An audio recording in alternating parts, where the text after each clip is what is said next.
welcome back to the program Integrity Watch. As I said, we have a guest this morning, and he's Juilus Kanubah. Juilus Kanubah is an adjunct lecturer of communications at the University of Liberia. He's a journalism researcher.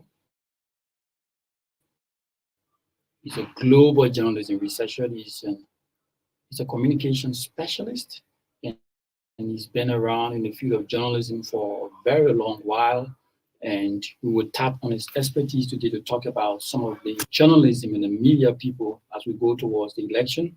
As we all know, media plays a very critical role in the election process, holding politicians accountable, holding people or duty bearers accountable for what they say, ensuring that we have a space that is free, fair, and transparent.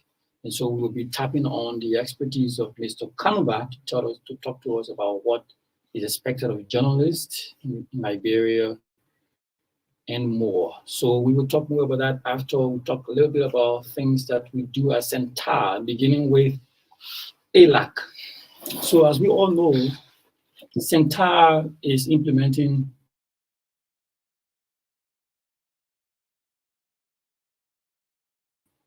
a 3.5-year project that is implemented, that is supported by the government and people of Sweden National Development Cooperation Agency, SIDA. And that program is called the National Integrity Building and Anti-Corruption Program. And as part of activities, we have the advocacy, legal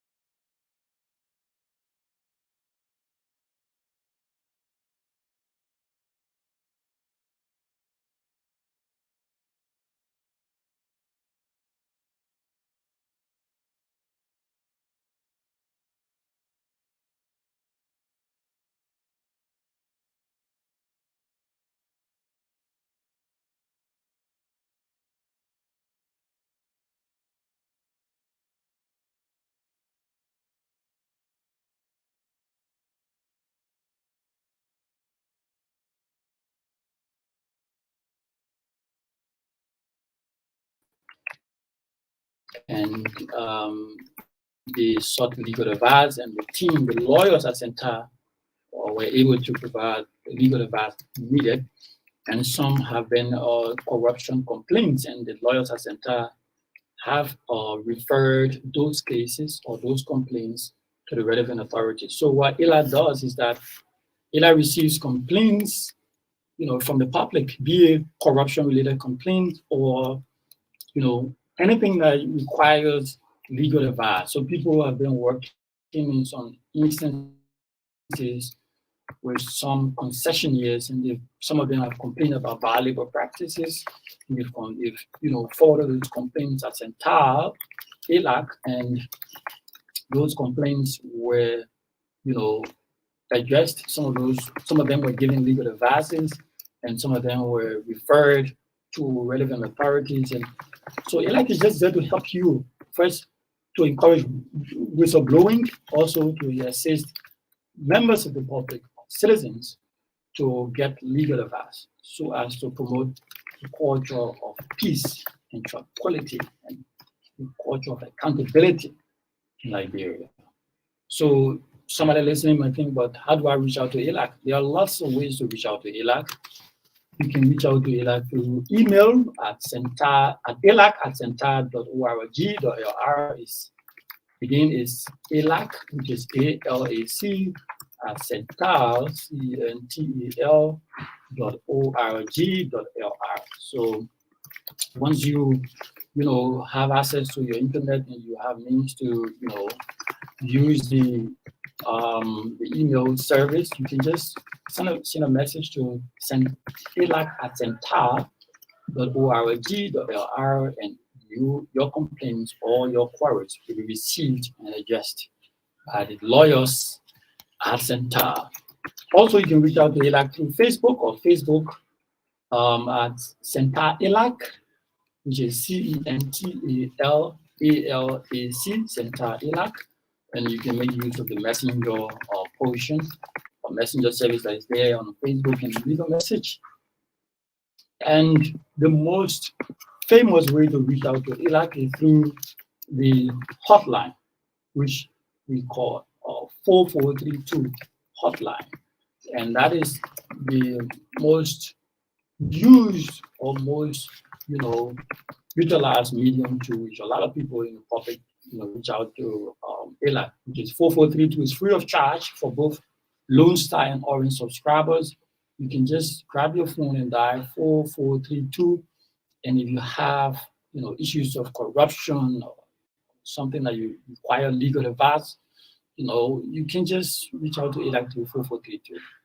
And you could send a message via WhatsApp to ELAC on the number 0555-722-113, 0555-722-113, and the team at ELAC will be there to listen and respond to your complaint.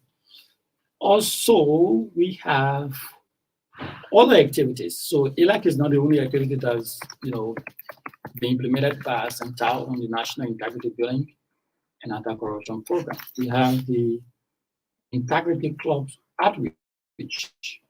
This is one way Central believes that corruption can be fought from the grassroots level. So as Central is working with ELAC, receiving complaints from the members of the public, referring those cases to the relevant authorities, Central is also working at the grassroots level, working with students, working with community people. So there is an integrity club in 4 universities in Liberia. The United Methodist University, there's an integrity club that is run by Centara. And at the University of Liberia, there's an integrity club. At the African Methodist Episcopal University, there's also an integrity club. At the United Methodist University, there's one. So these integrity clubs together are working to promote a culture of transparency, accountability from the grassroots level, because Central believes that to fight corruption, you have to tackle it from both the grassroots level and the top level. So Central is putting together this army of young people that, that is reaching out to every nook and cranny of the society, in the classrooms, in the communities, and you're reaching out there. Not just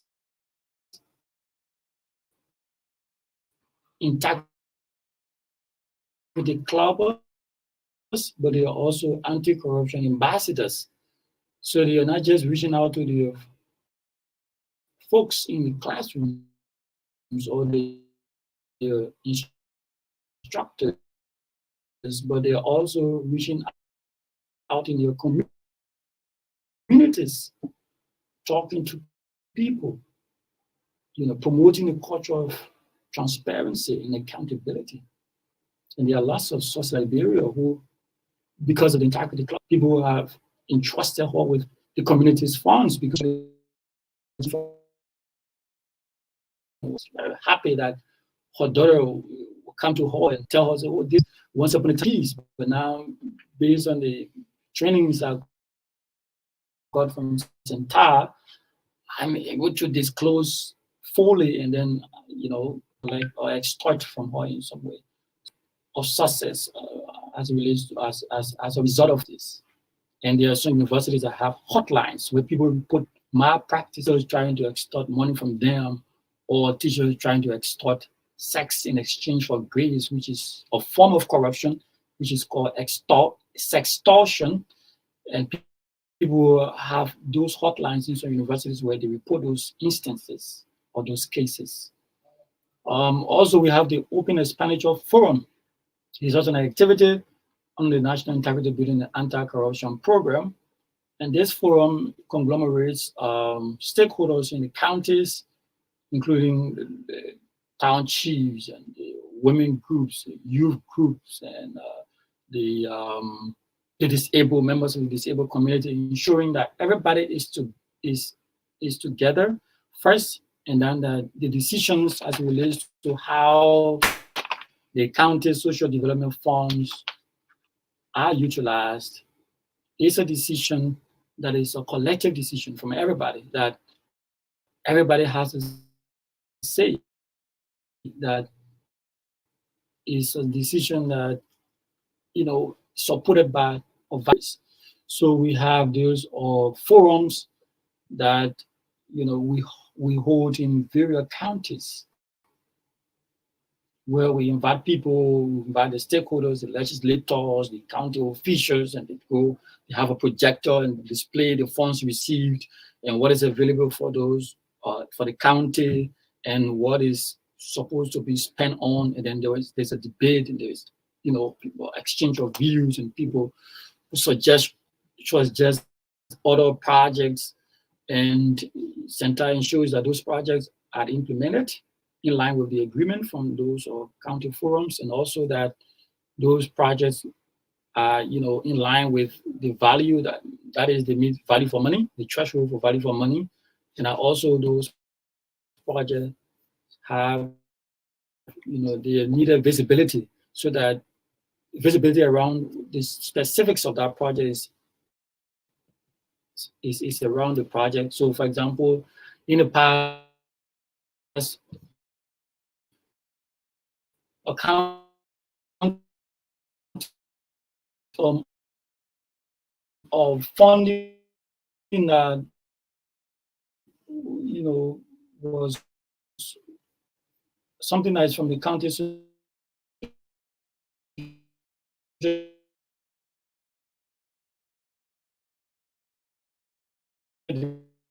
development fund would be, you know,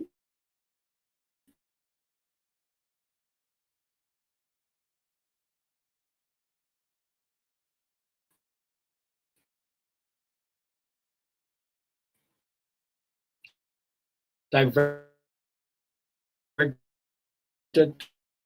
to a project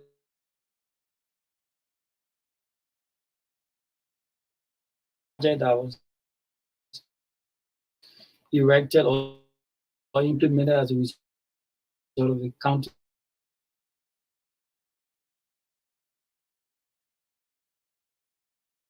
social development fund, was entitled to the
No, it's okay.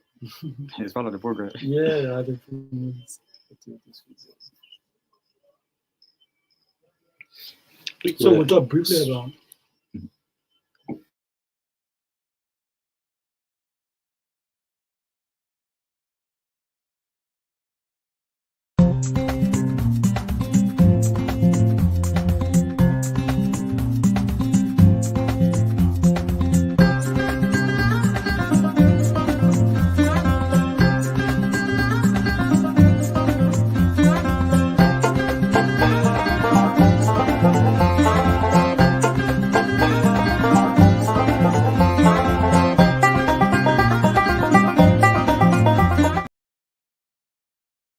we are privileged, very much privileged to have in our midst to discuss critical national issues,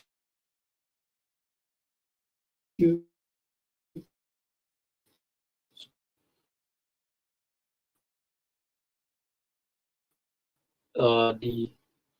an adjunct lecturer of communications at the and a journalism researcher, Julius Kanubah, ages like forever in the field of communications in journalism. And today, of course, you know what we'll be talking about because of the goal towards the election. And um,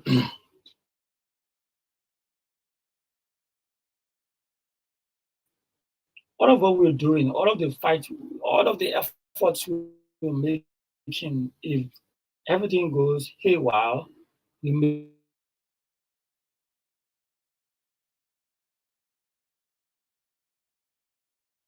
not be able to do what we're doing. We may not be able to accomplish what we're accomplishing as Central or all of the civil societies, organizations that are working on good governance. So the key is to have a safe society, a stable society, a society that is, peaceful. And the way to do that is to address some critical issues or create the trust of the public. And so we'll be talking today about what is expected of journalists, basically with the gauging opinions and views of Mr. Kanubah as a communication specialist on what, and as a journalism lecturer, what is it that we should expect from journalists as we go towards the election, and how can journalists prepare themselves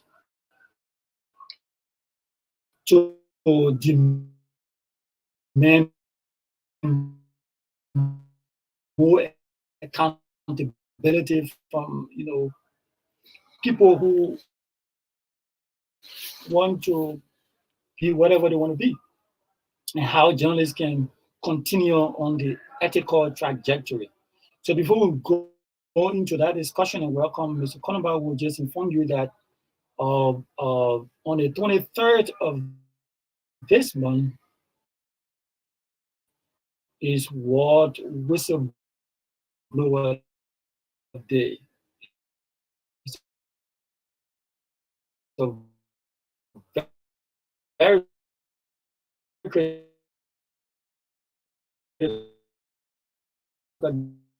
day in the areas of those in the fight against corruption and transparency and accountability, because without whistleblowers, there can be you cannot succeed in the fight against corruption. Nowhere in the world there is success in the fight against corruption without whistleblowers. Because before you receive a complaint of corruption,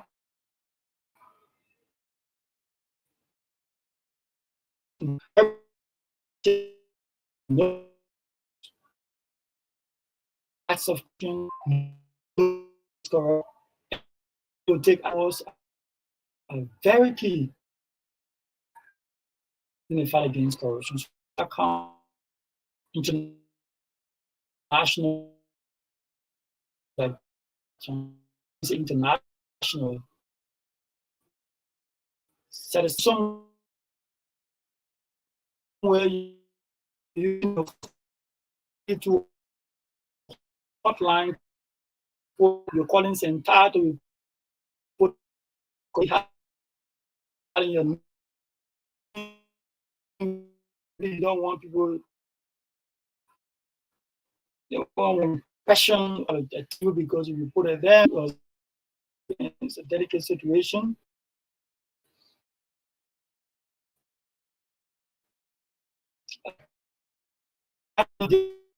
Is all about it.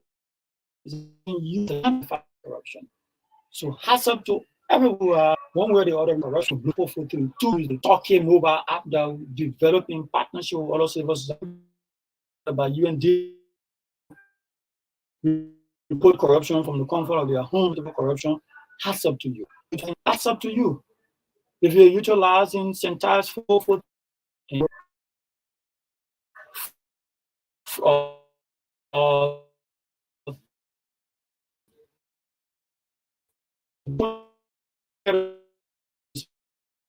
month is the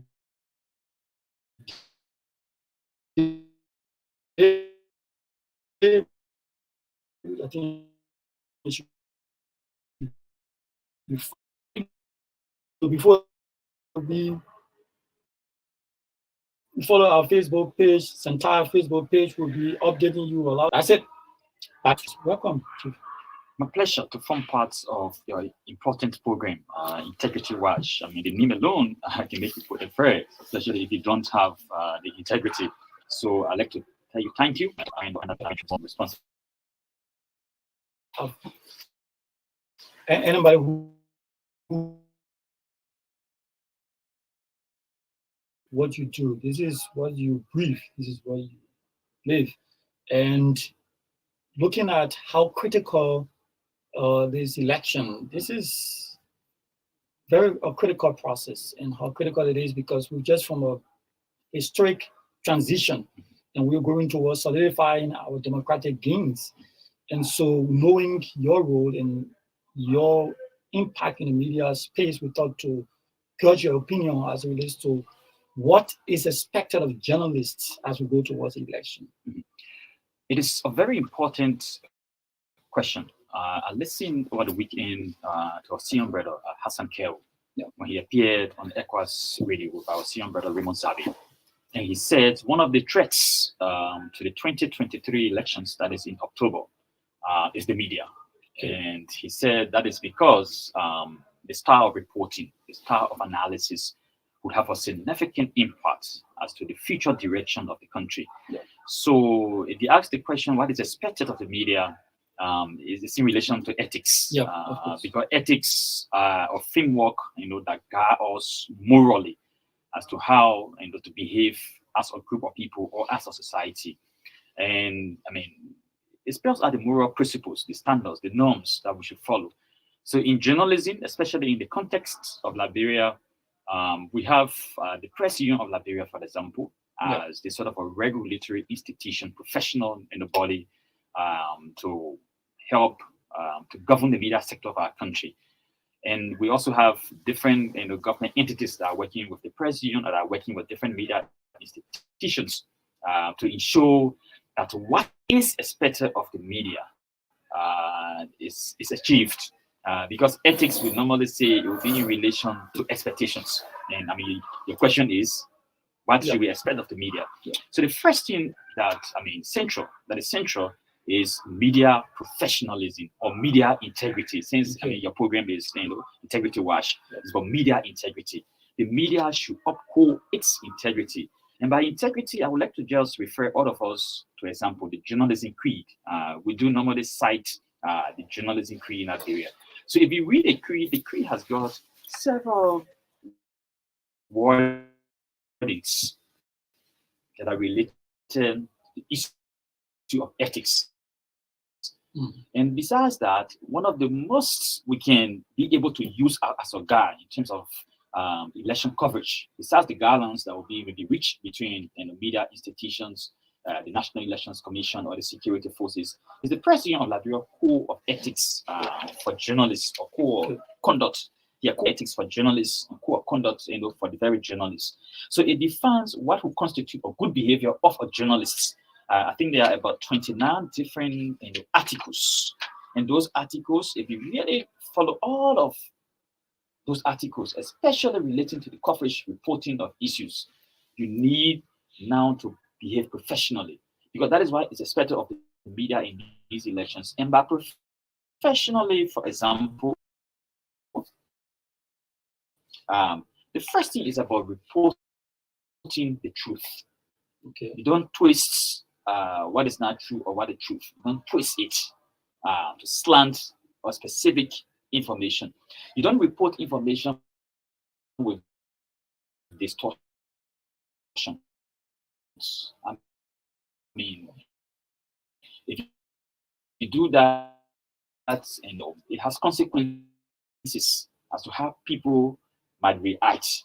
And secondly, the issue of plagiarism or defamation. These are things that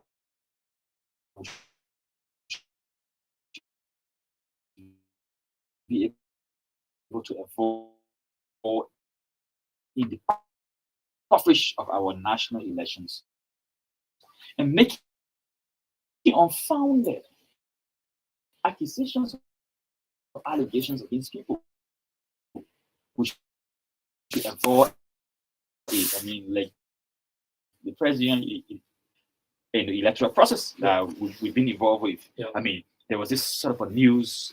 Some people say, "Oh, we don't see Julius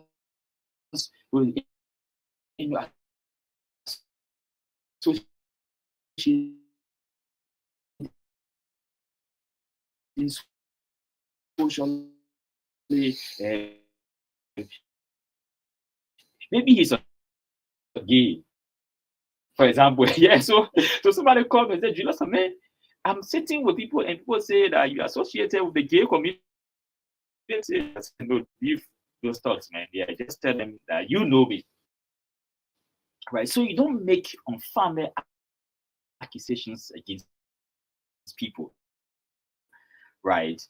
And also you don't misrepresent the facts. So the issue of accuracy, media instance, just take the president core ethics, core conduct of journalists, and apply it to the coverage of elections. So not even the decision is to issue more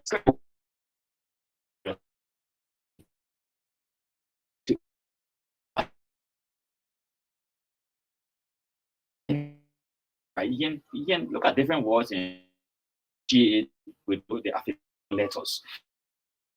But crucially, the media must measure all of the